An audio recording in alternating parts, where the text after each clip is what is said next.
Hey everyone, Brandon here, and I am a big fan of the Nintendo Switch 2 Pro Controller. I've been saying it over and over and over again, but one of the features on the new controller I wasn't really expecting to like was GL and GR. I've used controllers and handhelds that have like paddle buttons in the past, but I've never felt particularly compelled to use them. That is until today. The Pro Controller has really surprised me. The GL and GR buttons are just barely sticking out of these handles. They're very flat, and they're easy to distinguish from the rest of the controller because of the finish on the buttons. And one issue that I always have with other consoles and controllers that have paddle buttons is I find myself accidentally pressing them all the time. It's so aggravating when I'm playing a game and I've set a macro to one of those paddle buttons and I accidentally press it and end up doing something I didn't mean to. But I found that I rarely, if ever, accidentally press GL or GR. So I wanted to show you a couple of games and how I personally use GL and GR. So here we are in The Legend of Zelda Breath of the Wild, and in order to set the GL and GR buttons, you just need to hold the home button. And there it is. We have the option to remap GL and GR, and literally all you do is you press A to select, and the very next button you press is the button that it will map GL or GR to. So in this case, I'm going to map GL to X, and I'll remap GR to B. And the reason I do that is because The Legend of Zelda Breath of the Wild and Tears of the Kingdom do something that really frustrates me with its control scheme. And that's having run and jump be on opposite ends of the face buttons. So rather than being adjacent like you'd find in like a Mario game, they are vertically across, X and B. I prefer having jump on B and run on X. The default's actually the reverse. But the nice thing about doing this is that now I don't have to take off my thumb from the joystick, and I can run and I can jump. And let me tell you, this has been a game changer for me in Breath of the Wild and Tears of the Kingdom. I switched these kind of on a whim, not really expecting to end up using it, but I have found that I pretty much use it all the time. This is like the default way for me to play Breath of the Wild now. So another use you could maybe have for this is, say you're fighting an enemy and you want to use the joystick and fight at the same time. Well, if I pause here and let's use GL for this one. I can set that to Y. And now I can play and fight without letting go of the right stick. Ow! So yeah, it's so much easier for me to control what I'm doing with Link when I have all of these functions available to me without having to let go of any single button. When the original game came out, the way I solved this was by doing the claw grip. And as an avid Monster Hunter player, like I was used to being able to play games this way, but it's not exactly comfortable, and especially not good for long play sessions.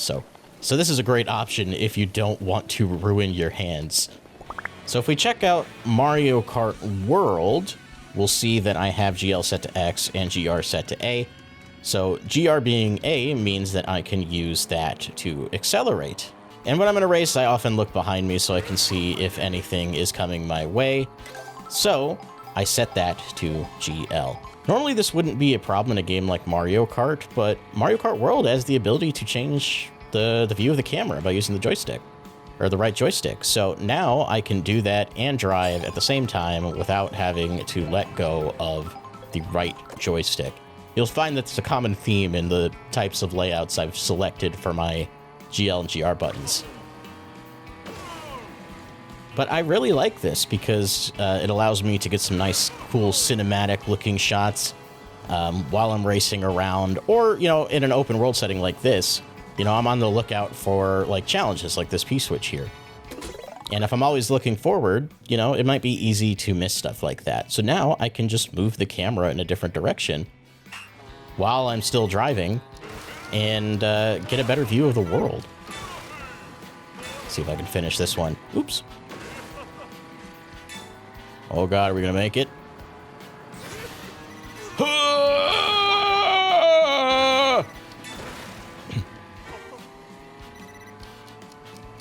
Oh yeah.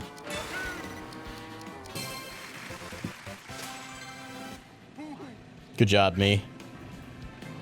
But yeah, I just like being able to have that flexibility. And it's useful here in Mario Kart World. So hopping in here into Bowser's Fury, this is yet again another game where in order to do the core gameplay mechanic, which is jumping in this case, you can't do that without letting go of the right stick. So I'll give you one guess what I'm about to do. We're going to go over here to GR and set that to A. So now, oh baby. Oh, you know what? This game has a run button. I forgot. So let's go ahead and set that too. I believe it is B. Oh no, both B and A are jump. So let's go ahead and set that to Y. Oh baby, now that's good. See, one thing I was concerned with was how much fine control I'm going to have if I am using a back paddle for like a jump. But here, it's a lot more intuitive than you might think.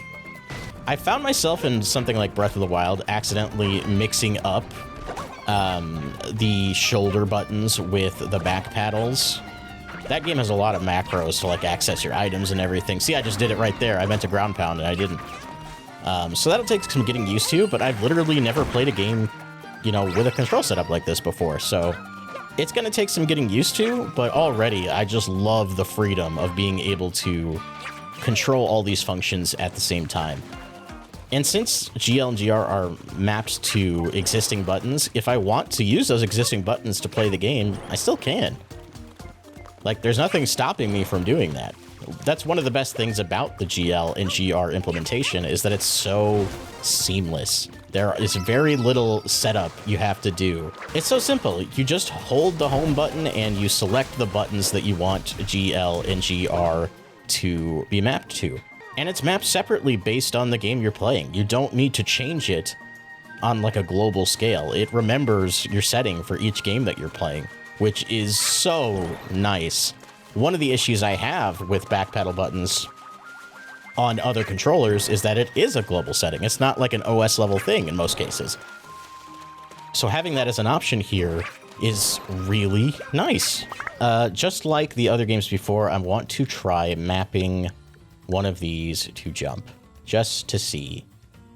So let's go ahead and map this to X. And maybe I'll map GL to, like, A. Well, you know what? No, let's make it B for special moves. Oh, that's weird. That feels super weird. So one of the reasons I was, like, curious how well this would work out is because I know a lot of players that like to use L and R bumpers in order to jump so they don't have to let go of the joystick or of the C stick so that they can do aerials without, you know, having to like change direction and whatnot. And I was wondering how that would feel on a back paddle. And you know what? I cannot seem to get a short hop without being like very uncomfortable. I know you can do short hops in Ultimate just by pressing an attack and jump at the same time, but you get a weaker variation of a move if you do it like that. That said, this isn't bad. If I took time to get used to this, I think it would be a, you know, like a preferable playstyle. And like I said before, the nice thing is that it doesn't disable the buttons that are being cloned. So, like, I don't have to keep using that in normal gameplay if I don't want to. I can just go back to using Y and X in order to jump. So having the option there is nice without taking away options that you already had. And ultimately, I think that's going to be the big thing for a lot of folks. The longer I jump using the paddle buttons, the more I'm getting used to it. I'm starting to feel out how much pressure I need to use with my finger in order to get a short hop. And honestly, I think with a little practice, this could become a primary method of control for me.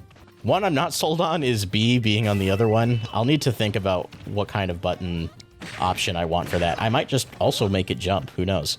I think that's going to do it for now. Let me know if there are any button mappings you've tried that you really like. I really want to dive into GL and GR and see what I can make happen with them. For all things Nintendo Switch 2 news, reviews, and everything in between, keep it here to GVG. Subscribe if you're new. We've got a lot of stuff coming out. But until then, keep the games good and the vibes greater.